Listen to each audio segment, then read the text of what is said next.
Coronavirus, la porte ouverte à un système monétaire obligatoire, une analyse d'Ernst Wolff. Nos vies ont énormément changé au cours des 12 derniers mois et beaucoup de gens espèrent plus que jamais un retour à la normale. Mais selon l'expert financier Ernst Wolff, c'est malheureusement impossible car le monde connaît un processus de transformation historique qui est imparable et irréversible. Pour comprendre ce bouleversement historique, il est utile d'examiner l'évolution de notre système financier et économique. Selon Wolff, tout a commencé avec la suppression progressive des restrictions légales, de déréglementation dans le secteur bancaire au milieu des années 70. Depuis lors, le secteur bancaire est devenu de plus en plus puissant et est désormais dominé par les gestionnaires d'actifs des ultra-riches, ce qu'on appelle les fonds spéculatifs comme BlackRock. Dans les années 70, c'est aussi la numérisation qui a commencé avec la création de multinationales comme Microsoft et Apple. Aujourd'hui, non seulement ils valent des milliards de dollars, mais ils contrôlent et dominent les domaines les plus vitaux de l'économie et du transfert de données. Ainsi, grâce à l'étroite fusion de ces gestionnaires d'actifs aux fonds spéculatifs qui ont investi leur argent dans les entreprises numériques qui ont émergé, et grâce à l'énorme influence de l'élite financière derrière eux avec leurs think tanks et leurs fondations, il y a eu une énorme concentration de pouvoir. Le complexe numérico-financier. Une concentration de pouvoir comme on n'en a jamais vu auparavant dans l'histoire de l'humanité, en raison de ses possibilités financières et techniques, ainsi que de son influence politique et médiatique. Néanmoins, selon Ernst Wolff, ce complexe numérico-financier est confronté à 3 problèmes majeurs. Premièrement, le système financier n'est pas viable dans sa forme actuelle et n'est gardé artificiellement en vie depuis 2007-2008 que par des injections constantes de fonds et des réductions continues des taux d'intérêt par les banques centrales. Cependant, comme les taux d'intérêt ont maintenant atteint 0, la capacité des banques centrales à exercer une influence diminue, menaçant le système d'effondrement. Deuxièmement, la numérisation peut remplacer des travailleurs, mais pas des consommateurs.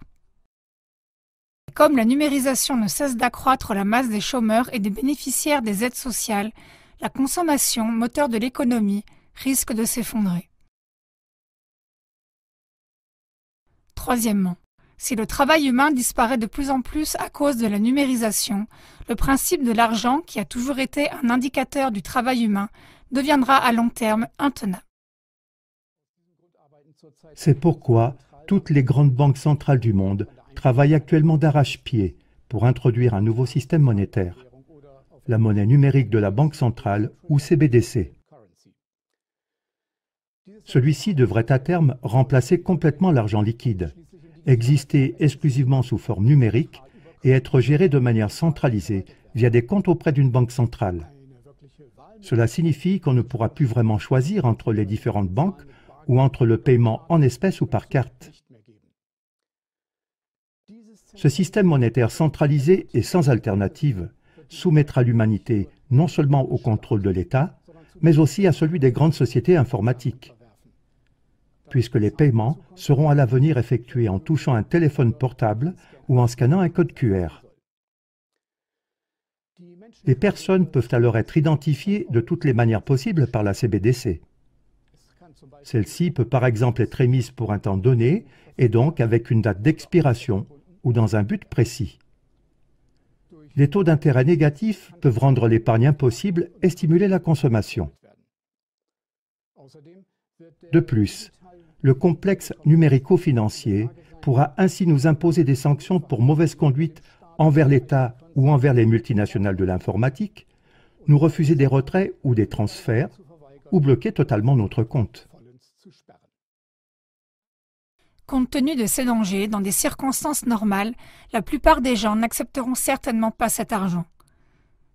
Mais que se passerait-il si, suite aux mesures anti-Covid, l'économie était mise à genoux et que des entreprises, principalement de taille moyenne, faisaient faillite en série, détruisant ainsi des emplois sur une grande échelle?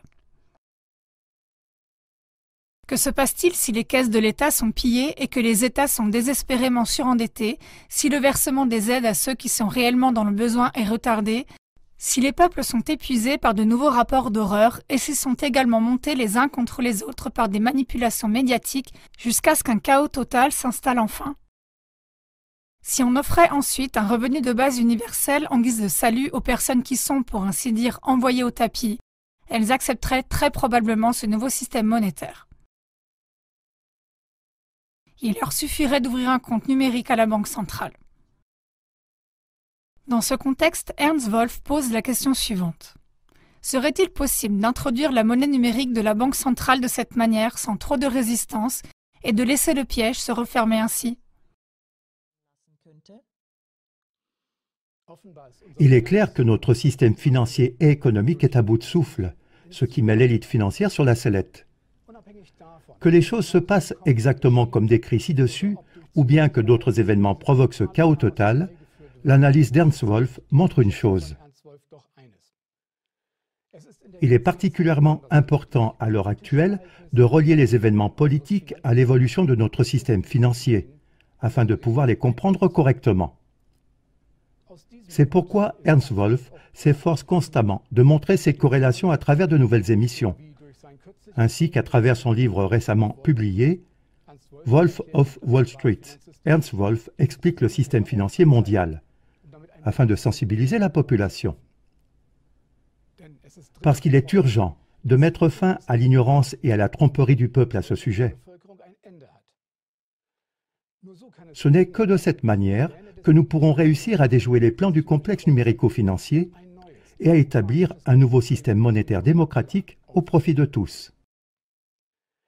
Vous aussi, vous pouvez aider à cela en parlant de ces corrélations et en diffusant cette émission.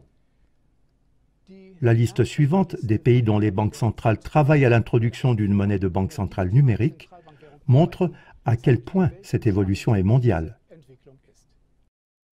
États-Unis, Canada, pays de la zone euro, Royaume-Uni, Suisse, Norvège, Suède, Ukraine, Russie, Chine, Corée du Sud, Japon, Singapour, Hong Kong, Australie, Thaïlande, Émirats arabes unis, Arabie saoudite, Tunisie, Sénégal, Uruguay, Venezuela, Brésil, Pérou, Bahamas.